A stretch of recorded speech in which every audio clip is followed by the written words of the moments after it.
All right. So we're looking at day 8 here. So this is going to be our final PowerPoint today, our final lesson today, where we're going to kind of go over common medical conditions and exercise modifications. Tomorrow I want to meet in person. I think we are going to be meeting. So I'm going down to Sochi today. I'm going to probably schedule it for the park tomorrow, but I'm actually, since I'm going down to Sochi today, I'm going to ask to see if maybe we can go into the gym at Sochi and get like in-person stuff. Fingers crossed. I don't know if we're allowed to yet. I know some gyms are open, but I still think it might be like a parking lot situation. I'm not 100% sure. So if they kill it, then you'll get an email from me around the normal time today. And it'll say, hey, we're meeting in Van Nuys Park again. But anyway, let's look at chapter 11, common medical conditions and exercise modifications. So, this is kind of like, we had a special populations class, right? And that class was chapter 16 of your regular NASM textbook. Well, that's because they want to make sure that, like, obviously you're covering how to train individuals who might need like some modifications here and there when it comes to like seniors, because seniors have so many modifications that are necessary with so many different like common medications and diseases and things like that. So we're seeing the same thing in this textbook, right? Like the senior manual has its own sort of special populations chapter. So a lot of this is going to look really, really, really familiar. But I want to kind of get out, like, again, the kind of the key points that are often like talking points that make good like test questions. So, God dang it, I'm gonna sneeze again. Wait for it. Oh my God. Okay. Bless you. Thank you. Good Lord. At this point, if I sneeze anymore, I'm gonna be a saint. Day 8, common medical conditions and exercise modifications. So, as an intro, we do know that almost all of our seniors are suffering from some type of chronic health condition. It's just very common as we get older. And so, oftentimes when you have one health condition, it leads to other ones, right? Like we know that cardiovascular disease is often caused by hypertension, or hypertension is a form of cardiovascular disease. And so because of that, we're going to use this term comorbidities, right? A lot of your senior clients are going to suffer from comorbidities. So they're going to have one condition that might affect other ones, right? Or interact with other ones, or they're on a medication that affects things, right? And so the nice thing is that we know that like physical activity can minimize your risk for a lot of these chronic conditions. And so that's our goal here, right? We're going to try to create as much physical activity in our clients as possible, sort of instill those healthy habits. And so we want to describe the various conditions and comorbidities that our clients might be dealing with, understand how those are going to affect the body, and then talk about exercise recommendations for them. So the biggest one is going to be cardiovascular disease. This is the #1 killer of adults in the United States. Coronary artery disease is the most common leader of morbidity and mortality in the US, right? And so coronary artery disease is going to be disease that is associated with like the coronary arteries. Those are the arteries that supply the heart itself with blood, right? So coronary artery disease, look at it, right?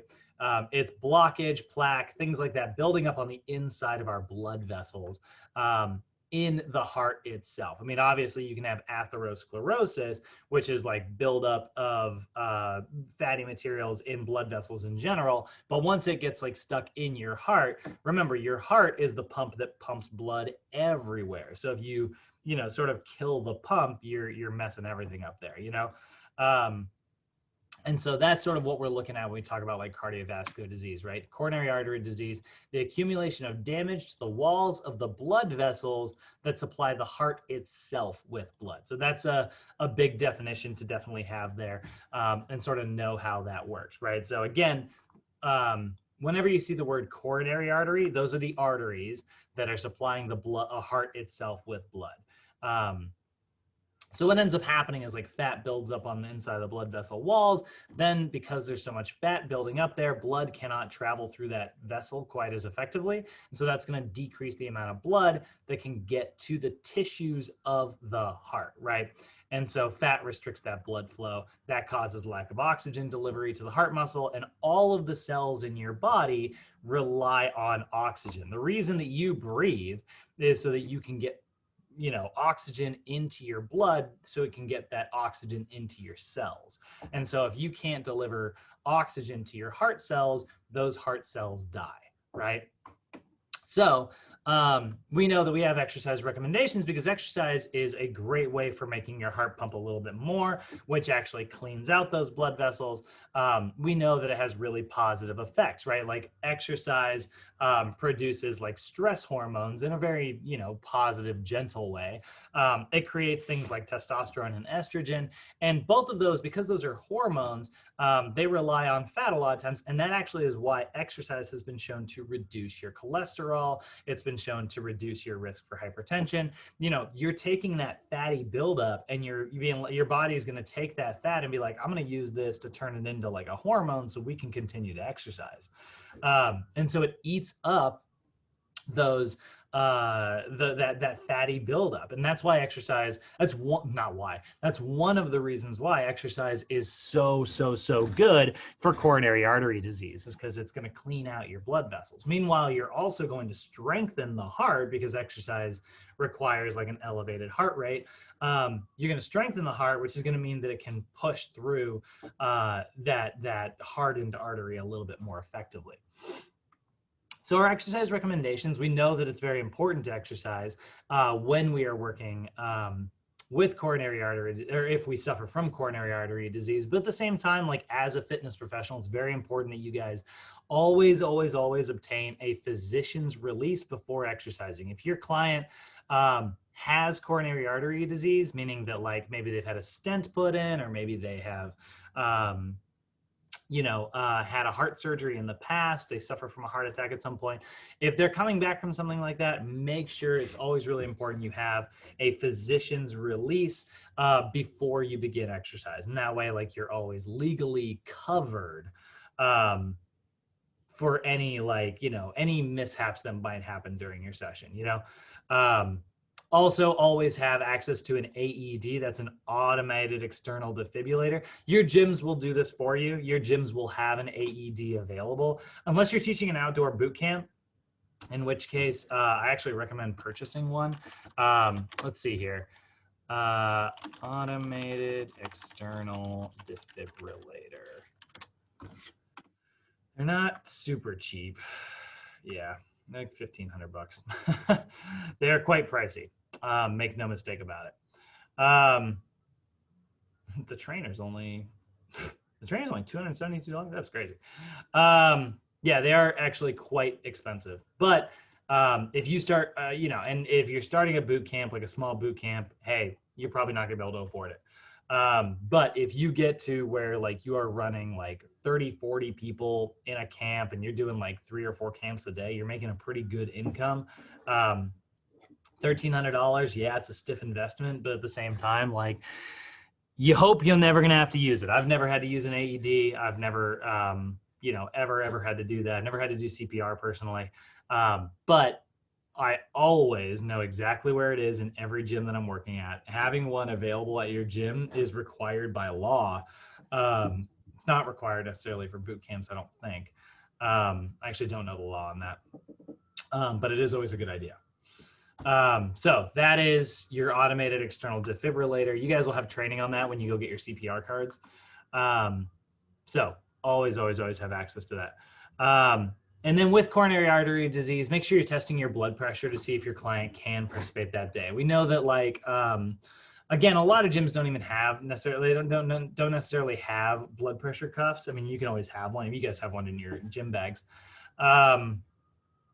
But one of the things that you can do is like encourage your client. If you know that your client has like a history of heart problems, you can encourage them to test their blood pressure before they come to the gym that day. A lot of clients will have like the self-administered electronic ones at home. So there's definitely nothing wrong with like, telling your client like, hey, do me a favor, before every one of our sessions, just always like on your way out the door, test your blood pressure to make sure that you're okay to exercise per day. That's going to be really important for you and really important for me. If they're ever over like 180 over 100, you really don't want to do any exercise that day. And so like I would call off your session, or if anything, maybe just do a very, very, very gentle stretch session. You can sit down and work on SMART goals. You can talk about like nutrition, talk about, planning your routine. There's stuff you can still do, but I wouldn't necessarily head down to the gym floor if their blood pressure is through the roof, because they could pass out, they can have heart problems, and it's really just not worth the risk. And I'm trying to think about, I've worked with a lot of different people, but I would say, I'm trying to like put a number on it. I would say I've only actually had that conversation where I've encouraged my clients to test their blood pressure before leaving the door. I'm going to say 15 times. I think that's maybe a little high. It's definitely under 20, maybe under 15. So it's not even that common, and I used to work with nothing, but I used to work almost exclusively with seniors, because that was sort of like the reputation that I had. I was like the injury and medications guy. So that's it's not something that's going to come up that often in your careers. And if you need to, you can always, not take on that client, and build your client base around something else. And then another thing that you want to do is you constantly, if your client has coronary artery disease, keep checking in with them regularly. Use that RPE method to measure your intensity as often as you can throughout the sessions. How is that feeling on a scale of, you want to use the 1 to 10 method, right? That's okay. Scale of 1 to 10, how did that feel? Just constantly communicate and talk with your client so that you know exactly how they're feeling in the moment. If your client is coming back from something like a stroke, right? What a stroke is a blocked or damaged blood vessel that leads to the brain. Now, if you see someone having a stroke, call 911 immediately. If you see any of these things, sudden headache with no known cause, sudden dizziness, loss of vision, particularly on one side. Generally, when people have a stroke, you've got two major arteries that head up to your brain, right? So generally, it was one side or the other that will get blocked. And so if they get loss of vision in one side, that's a sign of a stroke. If they suddenly have like a slurred speech, if they start like, like their S's start like coming together and like slurring a little bit, if you start to notice that as they're talking, that is a sign of stroke as well. What is happening is basically their brain is not getting any oxygen on the side that is controlling that part of their face. And so you'll see weakness or numbness in the face, arms, or on one side of the body. If you see any of those things, call 911. So sometimes you'll see like the side of the face will start drooping because the muscles that are controlling our face are no longer getting a signal from the nervous system, because that signal is not happening because those cells in that part of the brain are not receiving oxygen. It's really important if your client's having a stroke to get to a hospital immediately so they can restore that blood flow to the brain and get oxygen in there, because those cells are starting to die and your nervous system is tricky. So it needs that oxygen fast. So risk factors that lead to stroke, obviously if your client is suffering from coronary artery disease, right? That's blocked, hardened, or ineffective arteries in the heart. Well, guess what? If they have ineffective arteries in the heart, they may have ineffective arteries leading up to their brain as well. And so again, this is another reason why if your client has maybe come back from a stroke, has a history of stroke, or like a family history of stroke, and they also fall into all those other categories that we generally see increased risk factors like abdominal obesity, excessive BMI, any of those things. Regular exercise and healthy diet are giant factors in preventing these things. And so lifestyle modification reduces that risk massively. If your client suffers from hypertension, which we also know is related to everything we've been talking about, right? This is going to be elevated blood pressure. Usually 140 over 90 or higher is going to be considered hypertensive. That is going to be, a risk factor for heart disease and stroke, right? And so Our risk factors that often lead to hypertension, like I said, are obesity, physical inactivity, or a stressful lifestyle. I'm sure, like, you know, we're in Corona land right now. I wouldn't be surprised if even with regular exercise and a healthy diet, like all of our blood pressures are just a little bit out of whack compared to what they should be. You know, felt like I was having a little meltdown this week. Poor diet can be one, right? Family history is huge, and actually race is another one. We do actually see hypertension is a little bit more common in like certain ethnicities around the world. So being aware of that is helpful. And if you have a family history of hypertension, obviously that means that like you've got the genes that kind of lead to that, you know? Like my mom has super, super, super high blood pressure. Like her blood pressure is out of control. Part of that is because my mom, you know, my parents don't exactly have the healthiest lifestyle or diet. You know, but my mom also is like an Olympian level stressed person. Like she loves to be stressed out. She loves it. She thrives on it. Like, and my mom and I are similar in a lot of ways, but not that one. Like usually like I can get stressed out just like anybody else, but generally it's like my dad and I are usually like the calming force that kind of keeps my mom off the ledge, you know? And so like, that's definitely something that has like led to her blood pressure. She loves to dwell on stuff. And so like, if you know that like your client has that type of personality, or if you know that you have that type of personality, like this is something we can all kind of pay attention to. Exercise and, you know, meditation, things like that can be really, really, really helpful. So exercise is very useful for helping reduce your blood pressure, especially endurance exercise, like long duration exercise is what seems to have the most positive effects, just because of like literally the duration that you're doing things is just continually pumping blood through that circuit. And so we want to make sure that we're generally engaging in long duration endurance style training. So lots of walking, going for long distance runs, things like that. Again, if your client has hypertension, encourage them to take their blood pressure if it's above 180/100. Again, they really shouldn't be exercising that day. And then as a trainer, you need to be cautious about making sure that your client doesn't do a lot of isometrics, because isometrics raise your blood pressure. They should avoid super heavy lifting, which often results in like slow movements and also increases in pressure. You want to make sure that you are avoiding holding your breath ever. And that's somewhat true for everybody, unless you're doing the Valsalva maneuver particularly. And then with your hypertensive clients, you want to avoid that Valsalva maneuver. Again, for those of you who remember what the Valsalva maneuver is, or for those of you who don't rather, that is where you take a big deep breath in, you kind of create that vacuum in your stomach, and then you go and you do your lift, and then you exhale kind of forcefully through pursed lips. And what that does is that forceful exhalation creates like a lot of isometric pressure in your abdomen. It's a great way to keep your spine safe, actually. Any power lifter will tell you to do the Valsalva maneuver. But again, those are power lifters. They're lifting very, very, very, very, very heavy.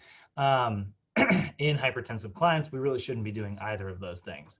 One of the best ways to do that, by the way, to make sure that they don't hold their breath, I know it seems a little bit silly, but make your client count their reps out loud. That's a method that I've been using like since day one. I think I remember hearing this in class very shortly before I started like my first couple sessions. And so like I remember doing this kind of early on and catching flack for it with like the other trainers that were like my coworkers.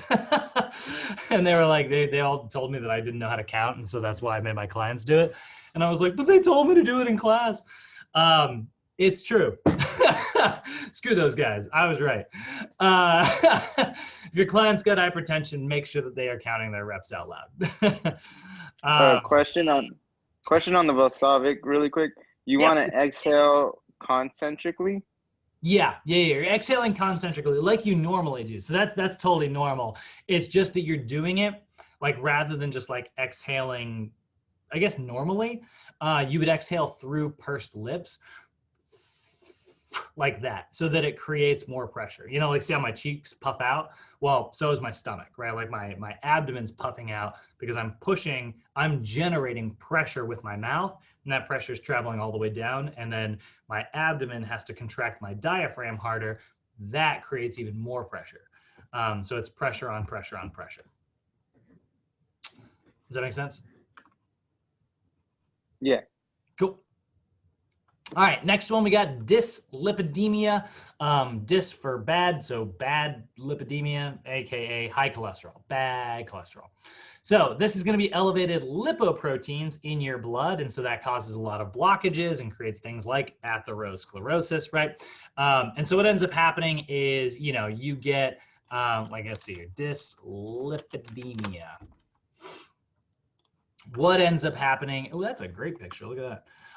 You get all this like fatty buildup of cholesterol proteins on the inside of your blood vessels. Now, there just really isn't that much room for all these blood cells to travel through, and so the blood pressure is going to go up. What we're looking at in terms of cholesterol here, when we call it high cholesterol, the thing is, this is such a hard thing to say. High cholesterol isn't, in general, isn't necessarily that bad for you as long as the ratio is good. So lots of total cholesterol can be okay, but in general, what we look for are levels below 200 milligrams per or micrograms per deciliter of blood. And so then we have your LDL cholesterol and your HDL cholesterol, right? So you're going to put these two together, and then you're also going to have your triglyceride levels. And so your LDL cholesterol, right? That's your low density lipoproteins, right? That's what that stands for. And then you have your HDL, that's your high density lipoproteins.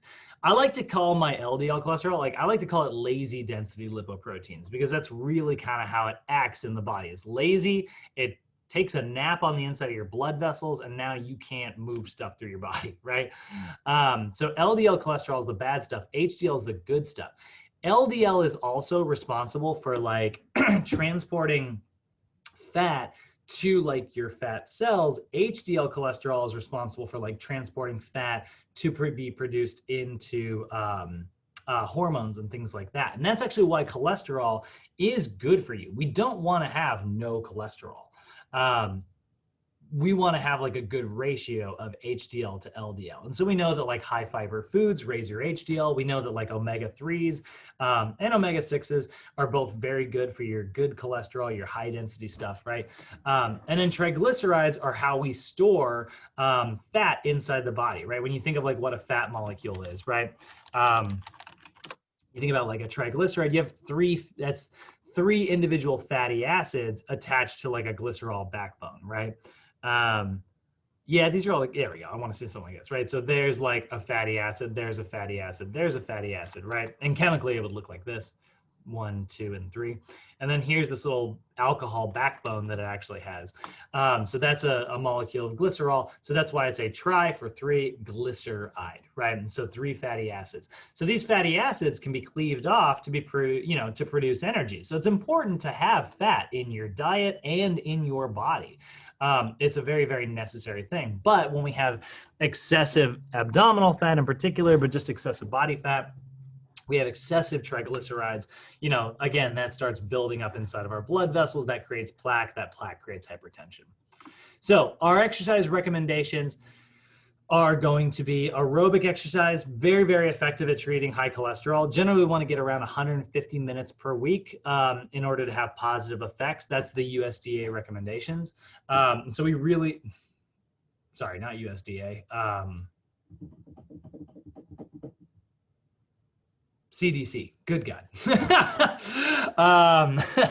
Center for Disease Control. I was like, man, that's not right.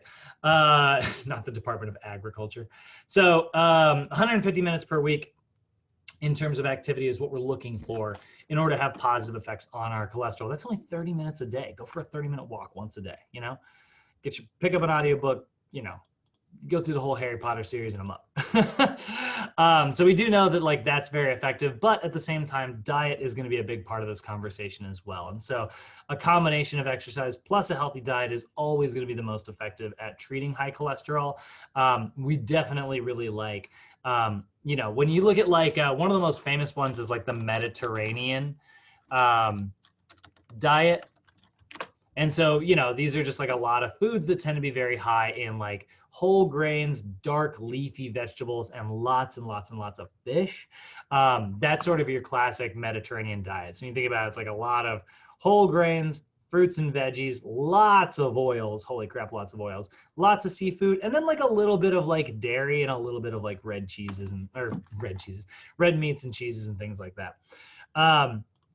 So, you know, fish is a big staple here. We just know that the reason we like fish, I mean, you can even see it. Like, look at this cut of salmon here. See that oily texture that it has around the outside of it? And then all of like the little white marbling in between all of it, right? That's a very fatty cut of fish. And so that fat that is in there is very high in omega-3 fatty acids. And those omega-3 fatty acids have really super positive effects on the body. They're one of our essential fatty acids. Our body can't make them, but it needs it in order to do a lot of its work.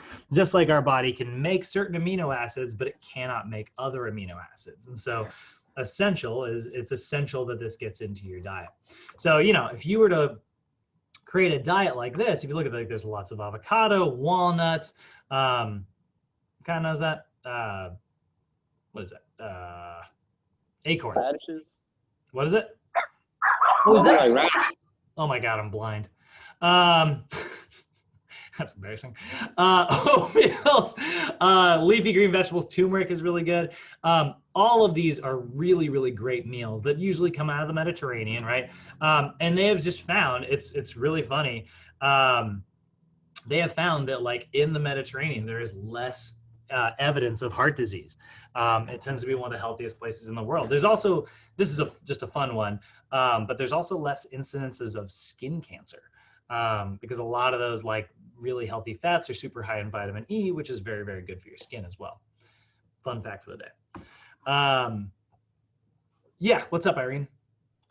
So, you know, what we just saw, that's mainly in, it mainly has a lot of omega-3s. Can you give us an explanation of like, you know how the omega-3 and the 6, you have to have a balance of both or something? Yes. So, I mean, theoretically, and it's possible, it's just very, you know, you never see anybody actually do it. You want to have a good ratio of 3 to 6. So actually, let's see here. So omega-3 versus omega-6, right? Let's get a picture here and I'll kind of show you the difference, right?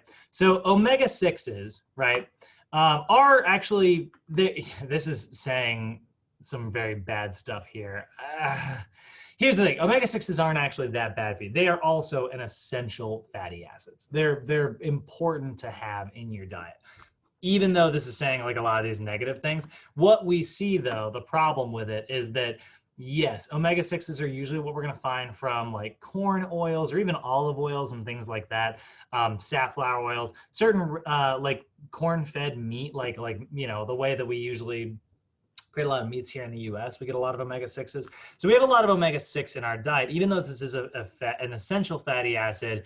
When the ratio gets really out of whack, it starts to create like inflammatory effects inside the body, almost like an allergic reaction in a way, kind of similar to that. And so what ends up happening is you start to get sometimes you'll see like joint pain, you'll see like constriction in like blood vessels, which can sometimes raise blood pressure. Even though it's not necessarily plaque building up, you start to see the blood vessels themselves just kind of get inflamed. And so they kind of constrict there. And so we do start to see some kind of negative effects here.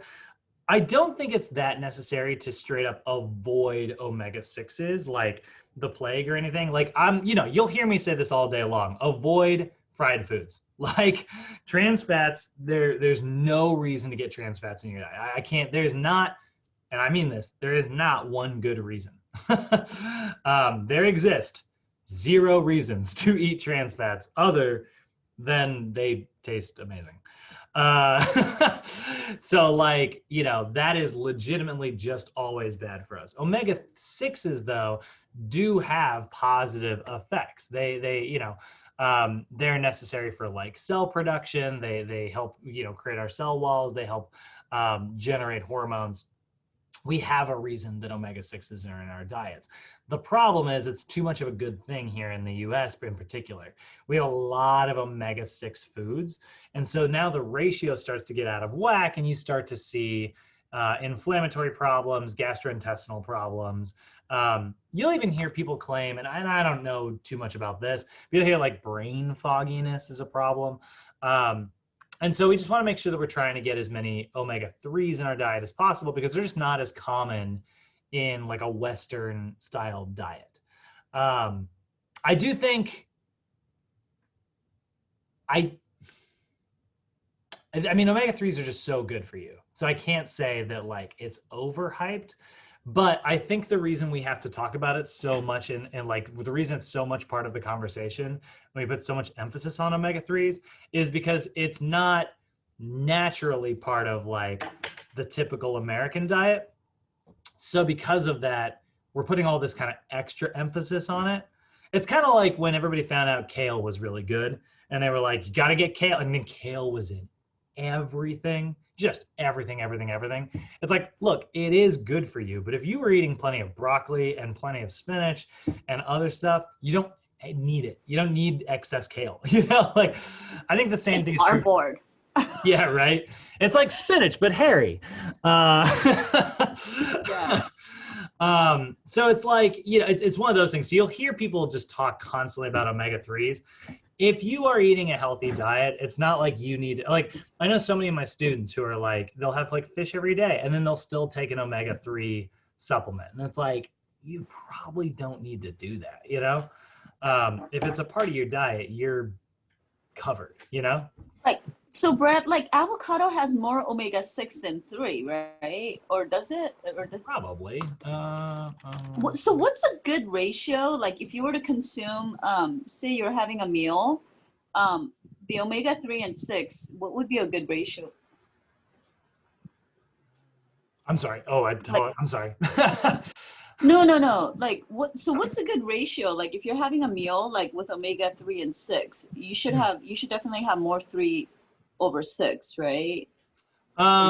So no, you're gonna get less 3s naturally. 6s are just way more prevalent. 6s are much easier to come by. I don't think I can't think of a single, actually.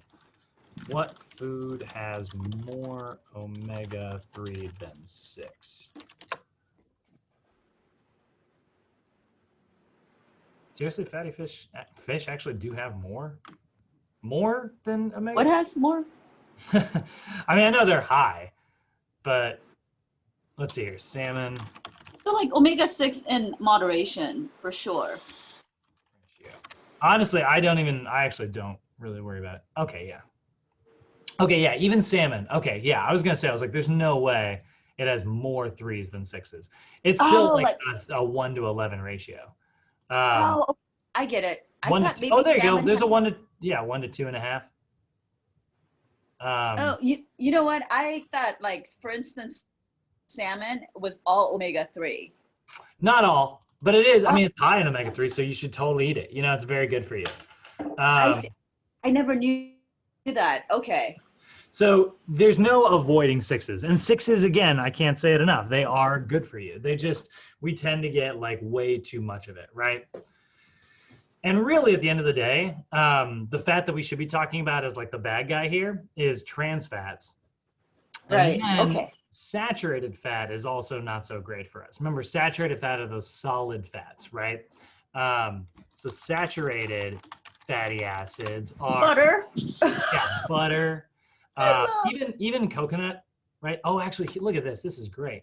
Look at this great picture here. So you can see, like, here are your, omega-6s over here and your omega-3s over here, right? So you can actually see, other way around. Sorry, flip those two. They went 3s then 6s. So you get trans fats over here. Just never, get these out of your diet. But then you have your saturated fats, like certain vegetable oils. Even, people were talking about how good, people were obsessed with coconut oil for a while, And coconut oil is what's called a medium chain triglyceride. So it's saturated, but it isn't quite acting the same way as like red meat does. It is a saturated fat, but it acts sort of in much better ways than those saturated fats. And so coconut oil is healthier for you compared to like some like milk, regular old milk. But at the same time, like, it is still a saturated fat, make no mistake. Then you have like animal fats, obviously, like lard or butter, fatty cuts of meat, things like that. Then you have your unsaturated fats, right? And like these are going to be, you get your polyunsaturated over here, right? Like fish is a really good example of that. And then you get your monounsaturated, which are things like your olive oils, right? Avocado oil. So avocado oils, olive oils, things like that, those are all very, very, very healthy for you. I would just, rather than focusing too much on that 3 to 6 ratio, I would honestly just try to focus on staying on this side of the list. And you're going to be in a really good place fat-wise. Does that make sense? Oh yeah, it makes perfect sense. That just simplifies it too, rather than, yeah, but I was good. Thanks for covering that. Yeah, of course. I mean, that's the thing. I think the conversation has shifted a lot. Everybody's so afraid of omega-6s now, and it's like, guys, you're kind of shifting the conversation away from the real bad guys here. Like, sixes, I mean, sixes can cause problems in super high amounts, but you know, it's kind of hard to do. So that is our high cholesterol. Next one we got to look at is sugar. So diabetes, right? Impaired glucose control, diabetes. We just watched The Thing the other night because it's you know, Halloween and all that, and we were watching scary movies. I forgot Wilford Brimley is in that. He's the guy that does all those. I got type 2 diabetes. So impaired glucose control, right? This is generally going to lead to hyper or hypoglycemia, right? Elevated or depressed glucose levels. And so generally the one we're going to see is elevated, right? We're going to see like hyperglycemia, where you have too much sugar in the blood. And what that ends up doing is that actually suffocates your cells and makes it hard for certain physiologic processes to take place. And so our exercise recommendations with our 2 types of diabetes here is going to be to like increase your muscle mass and try to perform as much anaerobic exercise as possible, because that increased muscle mass in that anaerobic exercise is going to burn carbohydrates as a fuel source. If you're burning through that glucose, it's not sitting in your blood, it's not causing you as many problems. So type 1 is actually an autoimmune disorder where basically you have a bum pancreas where it's insulin producing cells are not functioning properly, so then you can't produce insulin. Only about 10% of all diabetic cases are type 1. Usually we call this childhood diabetes because that's when it's diagnosed. But then we have type 2 diabetes, which is obviously very, very common here.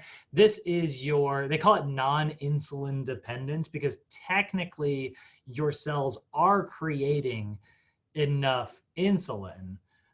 Your pancreas is creating enough insulin, but your cells have become resistant to it. So it's kind of funny because like you will need to take insulin as a type 2 diabetic, even though it's called non-insulin dependent. What they mean by non-insulin dependent is it's like, look, you have insulin, it's just your cells aren't responding to it.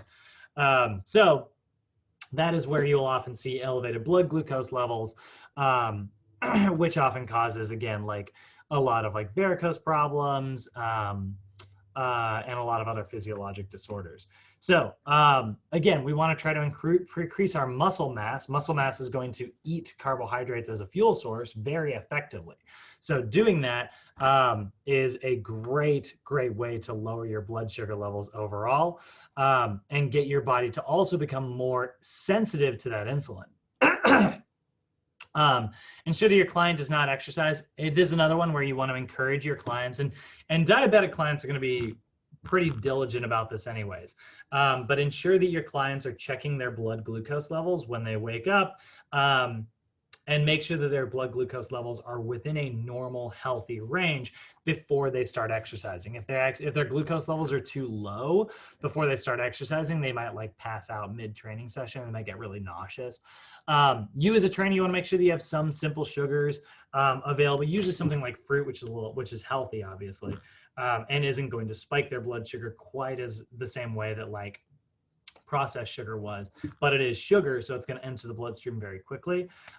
If you have a client who is diabetic and they start crashing really hard because their blood sugar levels just drop way too low and they become hypoglycemic, you don't want that person to vomit, you don't want that person to pass out. So have some type of like healthy sugar source available. A lot of times your your client will even have like glucose tabs. So you can encourage them to keep that in their gym bag or in their purse or whatever. So that can be really, really helpful. So if they become hypoglycemic, make sure you've got some sugar available there. Do not fall for gum, by the way. A lot of times people will be like, oh, well, chew some gum if you're diabetic and that'll help. That is totally not true. Gum has sugar alcohol, not regular sugar in it, which means that it doesn't enter your bloodstream. So that does nothing. So keep gum away from your diabetic clients.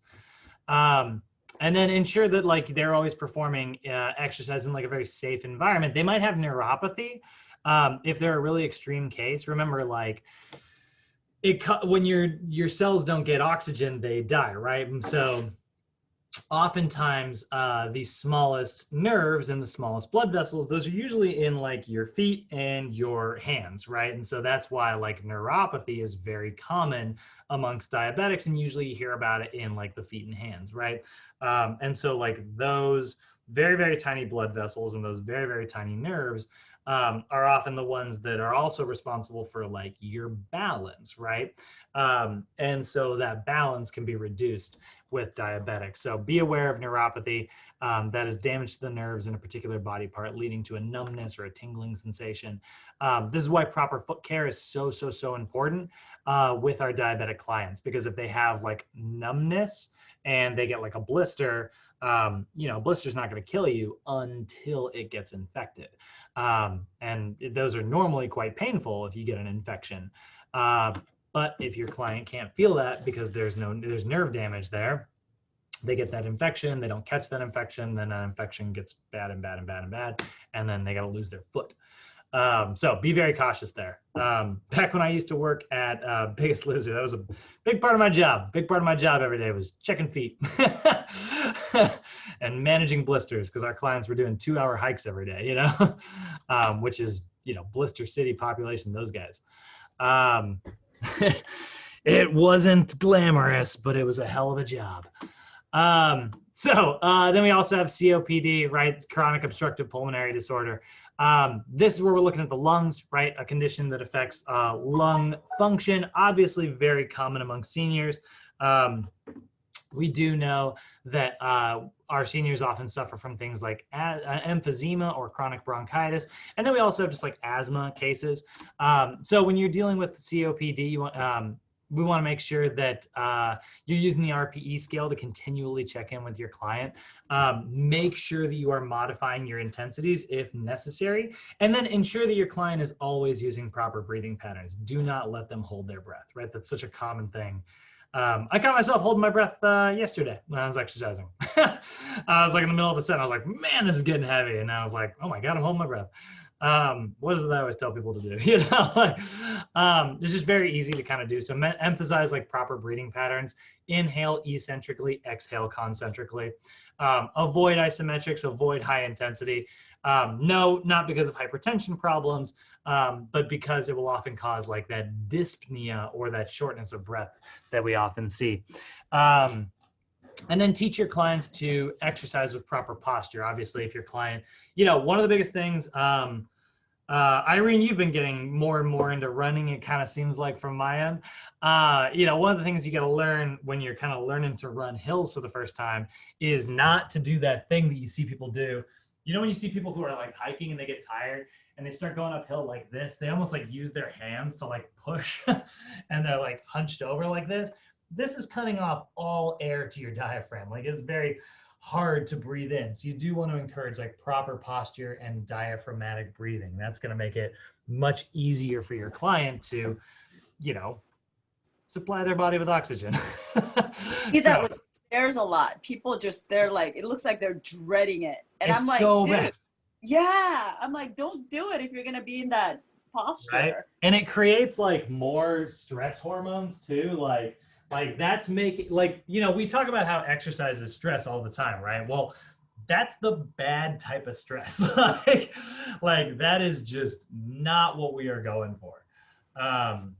So definitely encourage your clients to breathe properly. Yeah, because you can totally see like they're hating it, and I'm like, go take a breather, man. Right?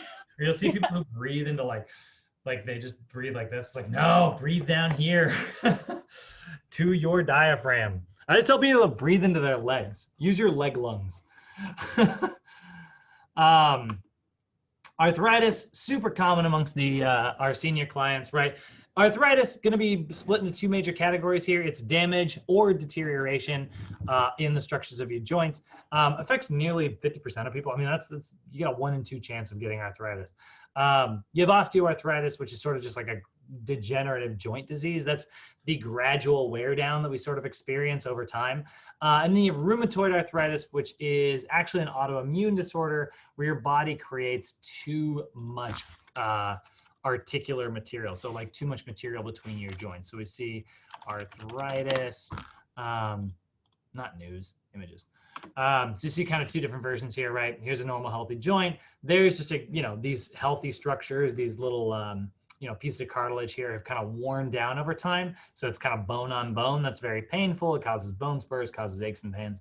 That's your osteoarthritis. And then we see rheumatoid arthritis, where we see that extra material building up in the joints, causing inflammation. And so you will often see like bulging joints and things like that. And that's why whenever you see like a commercial on TV and they're talking about like, I have arthritis, but then I started taking blah, blah, blah. They're talking about rheumatoid arthritis. They're trying to interrupt that autoimmune disorder. So exercise recommendations, make sure you're being cautious about your ranges of motion. You really don't want to go into like exaggerated ranges of motion. It's the difference between a straight arm and a hyperextended, right? It's a very, you can barely even see what I'm doing here, like in difference, but like it's the difference between like a locked joint and a straight joint. We want our clients to go straight. We do not want them to hyperextend any of their joints. That extended range of motion often causes a lot of problems, right? Stop if your client has experienced like pain or popping in any of their joints, obviously. Popping can be fine, by the way. Like I do want to address, if you hear a client, like you hear like a popping or a clicking, that actually is okay as long as it's not painful. Like when you hear like a, crack in your joint, it's not that big a deal. That's just fluid moving around. But if they experience pain when they do it, that's a totally different story. It's like, if you heard a pop, it's fine. If you heard a pop and it hurts, not fine. So avoid those excessive ranges of motion. Also, try not to keep your joints fixed in one position for too long. Again, this is where isometrics cause a lot of problems. That's particularly true mostly with rheumatoid arthritis, because again, that's an autoimmune disorder. So like your immune system is like, why did we keep the joint in one position for too long? And then it thinks that it's being attacked. And so then it, goes through its whole process. Not as common in like osteoarthritis. Generally, they'll actually be okay with some isometrics. Progress to your clients slowly, avoid that pain. And generally, this is where exercising in water is super helpful because it takes a lot of pressure off of the joints. And that's why we really like aqua aerobics with our senior clients a lot of times. And then you want to keep your rep range sort of moderate, somewhere between like 8 and 12 reps. Osteoporosis, low bone density, right? Very common in our senior clients again. Fractures, super, super common here.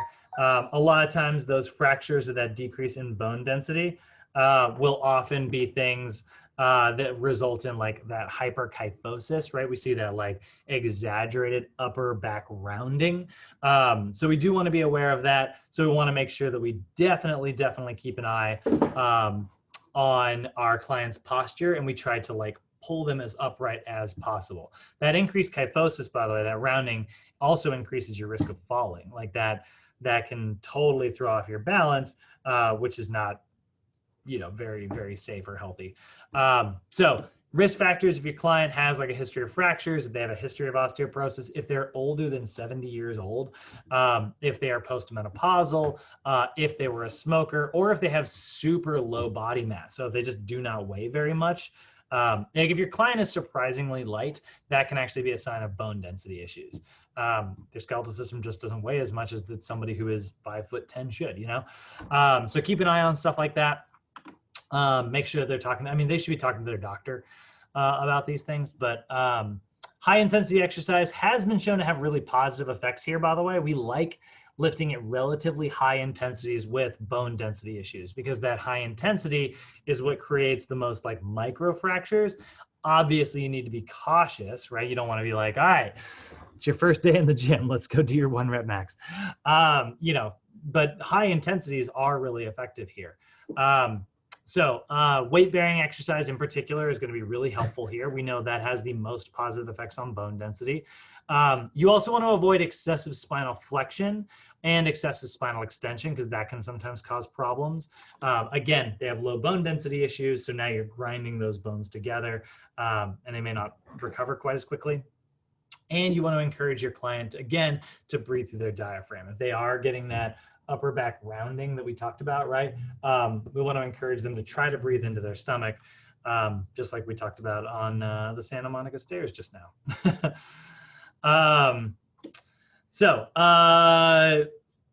Oh yeah, that's all the stuff we just said. I got to slide ahead. Sorry. Low back pain, very, very common. This is going to affect about 80% of the population at some point.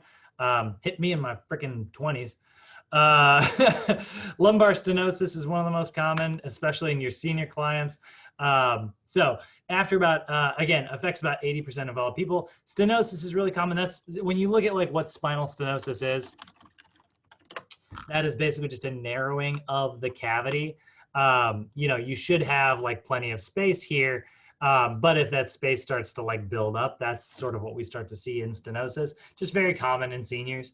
And what that can do is that can cause general back pain, it can cause disc bulges, and it can affect obviously your motor skills, because then you start moving in ways to compensate, kind of without realizing it, to avoid that low back pain, right? So obviously exercise is going to be important here. The biggest thing you can do for somebody who has general low back pain is focus on core stabilization. It's a proven and very effective way to enhance back pain literally within 1 week of implementing it. This is why I really like, in particular, you guys have heard me mention this guy a million times, but Stuart McGill and the McGill Big Three. This guy absolutely rocks. And so that's going to be doing, there he is, by the way. But it's basically doing these 3 particular movements. We like planks. Actually, you know, I'm not anti-plank or anything, but we have found that like the McGill sit-up, which is just one leg extended, hands under the low back as sort of a pressure sensor, and he's literally just lifting his shoulders barely off the ground. He's not crunching his head forward. He's kind of keeping it in a neutral position there. In fact, he's actually doing a little chin tuck, which is not part of the exercise, but it is a nice bonus to throw in there, because then you can strengthen those deep cervical flexors, which are so often underactive. But that little tiny crunch there, he's just focusing on creating core stabilization, right?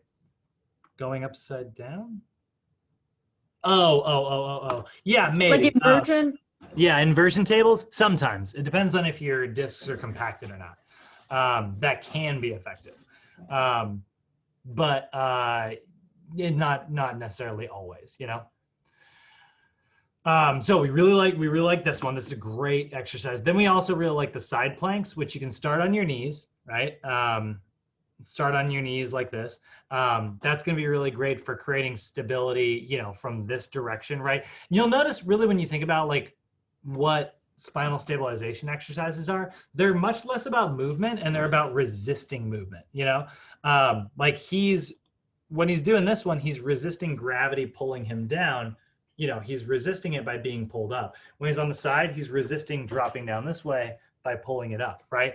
And then the same thing is true with the bird dog here, which is, you know, anti-movement this way, right? He's creating stability here. And that right there was a bad demo, right? You don't want to kick super high. He's just saying like, you know, don't go way up here, just go straight back. That's what you're looking for. And then you're going to take your arm up as well if you can. There we go. So you're going like this. That's the bird dog right there. Do a little touch and bring it right back out. So the protocol that I like is I like to do like 6 reps of 10-second holds on those. I think that's really effective. There's a few different ways that you can kind of do these, but those are 3 movements that are really great for working on spinal stability. So that's Stuart McGill. He did the McGill Big 3. And then if you want an even simpler program, there's a famous physical therapist. Her name is Julie Sarman. And she is a little bit less in the world of weight training. She actually is a kind of famous physical therapist for getting postnatal women to get their core strength back after like a pregnancy.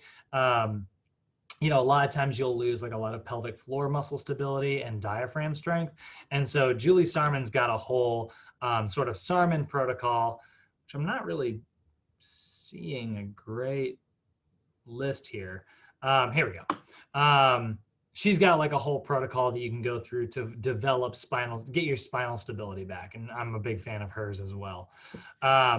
Again, she's a little bit less common in like gym settings and a little more common in like medical settings, but it can be a really great thing. And so she's just going to literally start this guy.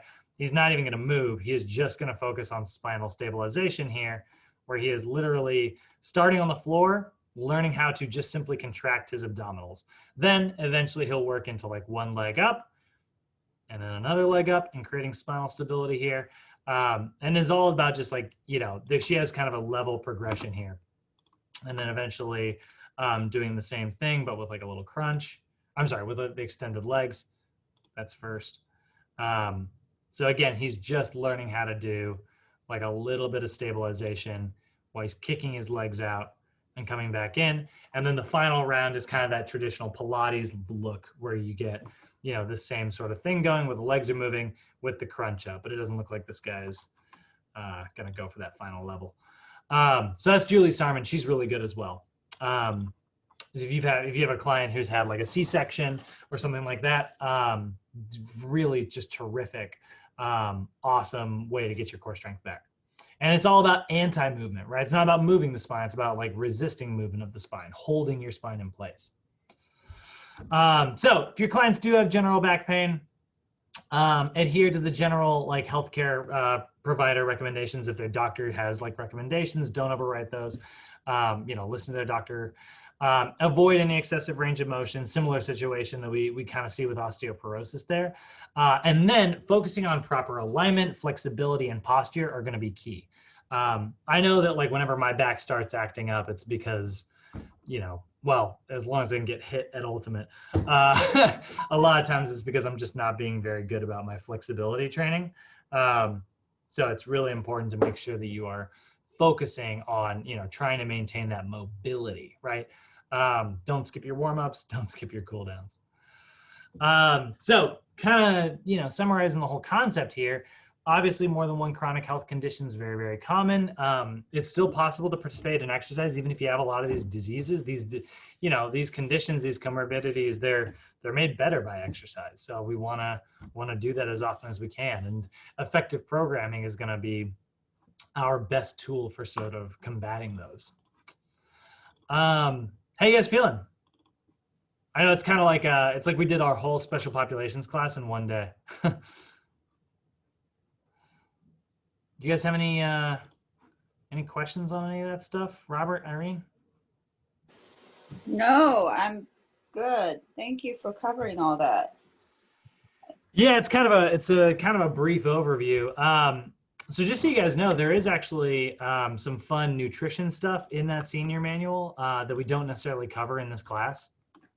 If you go into your senior manual, you'll see what are the last 2 chapters are nutrition and professional development. And so like it'll have like some sales, not really sales stuff, but it'll have like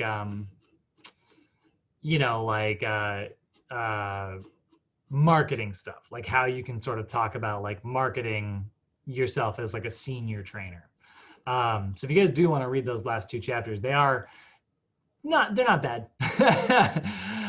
There's always a nutrition and a marketing chapter in all the special manuals and stuff.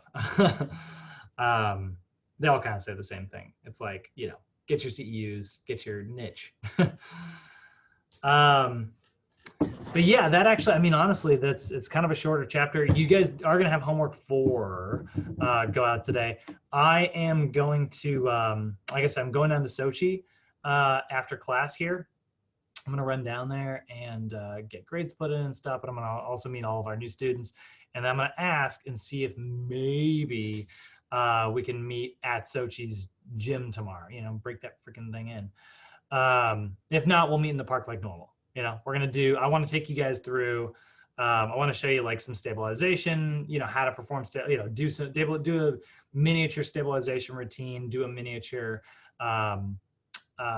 strength routine, and do a miniature power routine. So that's kind of the goal tomorrow. Yeah, question.